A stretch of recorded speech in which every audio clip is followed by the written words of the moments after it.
पण संतोष देशमुख हत्याकांडातील मास्टरमाइंड वाल्मिक कराडचे अनेक कारनामे समोर येतात आणि त्यातच एक वेगळी बातमी समोर आली। हत्या आणि खंडणी प्रकरणातला आरोपी वाल्मिक कराडने खंडणी दिली होती असा एफआयआर सध्या चांगलाच गाजतोय आणि त्यामुळे वाल्मिक कराड हा पोलिसांवर दबाव टाकून खोटे गुन्हे दाखल करायला लावत होता या चर्चेला पुन्हा उधाण आलंय। खंडणी उकळणाऱ्या वाल्मिक कराडला खंडणी द्यावी लागली होती यावर कोणाचा विश्वास बसेल का?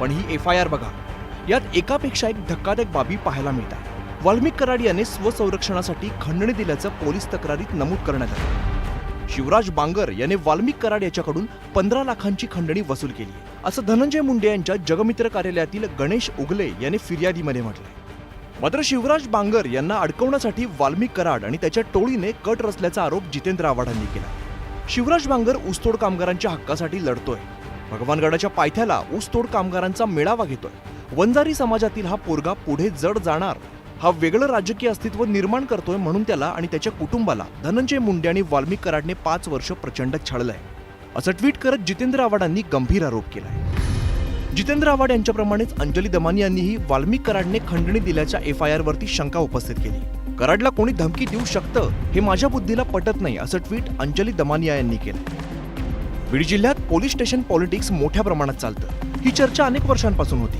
विरोधी पक्षातील नेते आणि कार्यकर्त्यांचं राजकारण संपवण्यासाठी त्यांना खोट्या गुन्ह्यात अडकवलं जात असल्याचा आरोप करण्यात येत होता। शिवराज बांगर यांच्या विरोधातील ही एफआयआर पाहिल्यानंतर खोट्या गुन्ह्यात अडकवण्याचा आरोप खरा आहे हे पटतं। परिणामी बीड जिल्ह्यातील पोलीस वाल्मिक कराड आणि त्याच्या आकाचे बटीक होते या आरोपात नक्कीच तथ्य असल्याचं पाहायला मिळतंय। Bureau report news 18 Lokmat. बीडमधील सरपंच संतोष देशमुख हत्या प्रकरणी दाखल केलेल्या आरोपपत्रातून रोज नवे खुलासे समोर येत आहेत। देशमुखांच्या हत्येसाठी कराड गँगने विशेष हत्यारं तयार केलेली होती। सीआयडीने या हत्यारांची चित्र रेखाटून दोषारोपपत्रात ती सगळी दाखवलेली आहेत। देशमुखांच्या अंगावरील 150 जखमा याच हत्यारांनी झाल्या।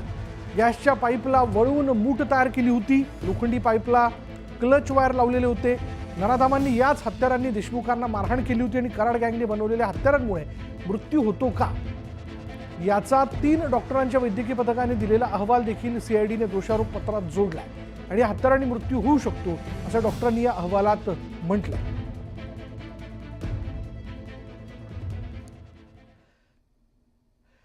माजी मंत्री धनंजय मुंडेंच्या अडचणी वाढण्याची शक्यता आहे, कारण कृषी विभागातल्या घोटाळ्याची सुरेश धस ईडीकडे तक्रार करणार आहेत।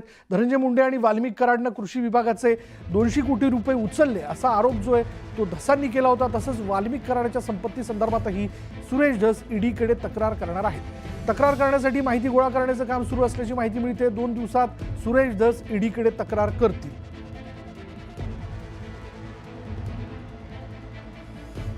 50-50 कोटी रुपयाच्या गाड्या आहेत नुसत्या वापरायला। त्या काही मेहनत करून कमाई केलेल्या गाड्या आहेत का? 15 वर्ष जो सरपंच राहतो त्याच्याकडे मोटरसायकल नाही, गावचा विकासापुढे त्यांना काही दुसरं केलं नाही त्यांनी, आणि इकडं ह्या सगळ्या संपत्ती आहेत अमाप आणि ह्या समोर आलेल्या आहेत। ज्या झाकलेल्या आहेत ना ते अजून शोधण्याचा प्रयत्न कोणी करत नाही आहे। जे नावं आलेले आहेत समोर तपासामध्ये त्यांचीच फक्त तपासणी झालेली आहे। बाकीच्या तपासात तुम्ही अजून ज्यावेळेस आकडे येतील त्यावेळेस तुम्ही विसरून जाता की हे म्हणजे कोणता आकडा लक्षात ठेवून कोणता म्हणजे अशी परिस्थिती आहे एकंदरीत की खूप मोठी ही काळी माया जमा केलेली आहे आणि त्याच काळ्या मायाच्या जीवावर यांना लोकांचे जीव जरी गेले तरी त्याचं जास्त घेणं देणं नव्हतं।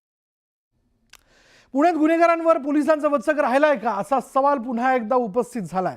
एका मद्यधुंद तरुणाचा अश्लील चाळे करतानाचा व्हिडिओ समोर आलाय। शास्त्रीनगर भागात भर रस्त्यात हा तरुण महिलांसमोर मद्यधुंद अवस्थेत अश्लील चाळे करत होता, तर एका चौकात महिलांच्या समोरच लघुशंका त्यांनी केलेली आहे। भरधाव वेगात तरुण गाडी चालवत होता आणि सकाळच्या सुमारास हा प्रकार घडला।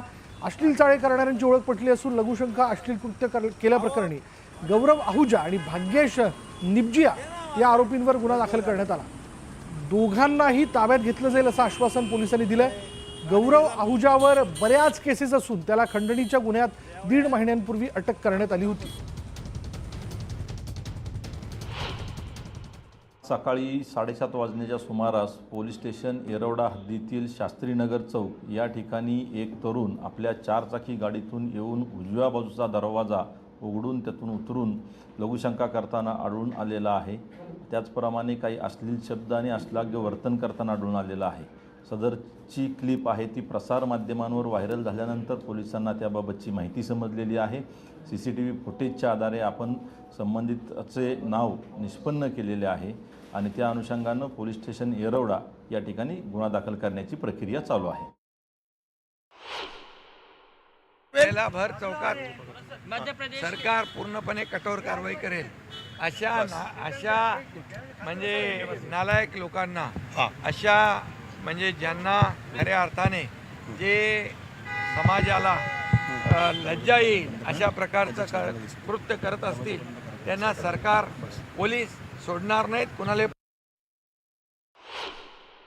पुण्याच्या शास्त्रीनगर येरवडामध्ये घडलेली घटना ही संतापजनक आहे, पण त्यासोबतच त्याच परिसरामध्ये, त्याच शास्त्रीनगर येरवडा परिसरामध्ये साधारण 1 महिन्यांपूर्वी एका मुलीला IT क्षेत्रात काम करणाऱ्या मुलीचा भर दिवसा चाकूने सपासप वार करत खून झाला. तरी सुद्धा या भागामध्ये पोलिसांची गस्त म्हणावा तेवढा बंदोबस्त अजूनही वाढत नाही. हे त्याहीपेक्षा जास्त चिंताकारक आहे.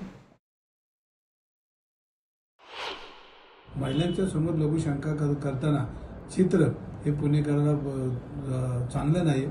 ज्या महात्मा ज्योतिबा फुले, सावित्रीबाई फुलेंनी या पुण्याची उंची एका जगामध्ये नेली, त्या पुण्याच्या महिलांच्या दिनानिमित्त अशा पद्धतीने वागणाऱ्या लोकांना शासनाने कडक कायदा केला पाहिजे. ही मुलं दारू पिऊन कुठनं आली, कुठली गाडी चालवली, कुठनं आली याची सविस्तर माहिती घेऊन संबंधित लोकांना यांनी गुन्हा दाखल केला पाहिजे. त्याच्यावर आता माननीय उपमुख्यमंत्री एकनाथजी शिंदे साहेबांनी सरकारची भूमिका स्पष्ट केलेली आहे. पुण्यामध्ये दुष्कृत्य करणाऱ्या जो कोणी व्यक्ती आहे, महिलांना किंवा समाजाला लज्जा उत्पन्न होईल अशा पद्धतीनं भर रस्त्यात ज्यांनी वर्तन केलेले त्याची सगळी चौकशी करून त्याच्यावर सुद्धा कडक कारवाई केली जाईल. असे विकृत मनोवृत्तीचे अनेक लोक आपण समाजामध्ये पाहतो. असे विकृत मनोवृत्तीच्या लोकांना पकडणे, आता स्वारगेटला झालेलं प्रकरण सुद्धा त्याच पद्धतीचं गंभीर आहे. म्हणून हे सगळ्या प्रकरणावर आता जे काही CCTV सगळीकडे लावल्या गेलेले आहेत त्यामुळे ते आरोपी पकडले जात आहेत आणि सरकार या सगळ्या प्रकरणावर गंभीर आहे. खरं तर अशा या आरोपींना जेलमध्ये कसे सडतील याचे सरकार बंदोबस्त करते. सकाळी 7:30 वाजता गुंजन चौकातून मी जेव्हा शास्त्रीनगरला चाललो होतो तेव्हा एक गाडी भरधाव स्पीडने गेली. कमीत कमी स्पीड 120चा असेल. तर त्यानंतर थोड्या वेळाने पुढे जाऊन पाहतो तर ती गाडी जागेवर सिग्नलवर थांबली आणि समोरच्या व्यक्तीने दरवाजा उघडून म्हणजे रस्त्यावरती लघुशंका करायला सुरुवात केली. त्यानंतर शेजारी बाजारी म्हणजे मुली वगैरे लेडीज चालल्या होत्या, तर त्यांना थोडंसं म्हणजे असं असली चाळ्यामुळं खराब वाटत होतं. तर मी डायरेक्ट मोबाईल काढून मी शूट करायला लागलो. तर ते माझ्याशी पण हुज्जत घालायला लागला आणि हे करायला लागला. म्हणजे तुम्ही बघत असले व्हिडिओमध्ये माझ्याबरोबर पण असली चाळी करत होता तो. तुम्हाला शिवीगाळ देखील. एकीकडे आज पुण्यात मध्यधुंद तरुणाचा अश्लील चाळे करतानाचा व्हिडिओ समोर आला, तर दुसरीकडे मारहाणीच्या 3 घटनाही समोर आलेल्या आहेत. त्यामुळे पुण्यात कायद्याचा धाक राहिला नाही का असा सवाल उपस्थित होतोय. कोथरूडमध्ये गाडी आडवी आली म्हणून मारहाण केल्याची घटना घडली, तर खेडमध्ये कंत्राटाच्या वादातून मारहाण करण्यात आली. तर काल रात्री सिंहगड रोड इथे टवाळखोरांनी ऑफिसवरून घरी जाणाऱ्या जोडप्यावर हल्ला केला. एकाच दिवशी पुण्यात या धक्कादायक घटना घडल्यानं वाढती गुन्हेगारी रोखण्याचं आव्हान पोलिसांसमोर आहे. राज्यात महिला सुरक्षेचा प्रश्न ऐरणीवर आलेला असताना राज्यात महिलाच काय कुणीच सुरक्षित नाही का? पुण्यात नेमकं चाललंय काय असा सवाल विचारला जातोय.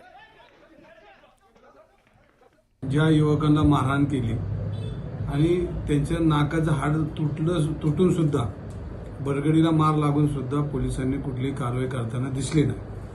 आणि त्याच्यामध्ये राजकीय नेत्यांचे फोन पोलीस स्टेशनला वाजत होते आणि वाजल्यानंतर पोलीस बघायची भूमिका त्या ठिकाणी घेत होते.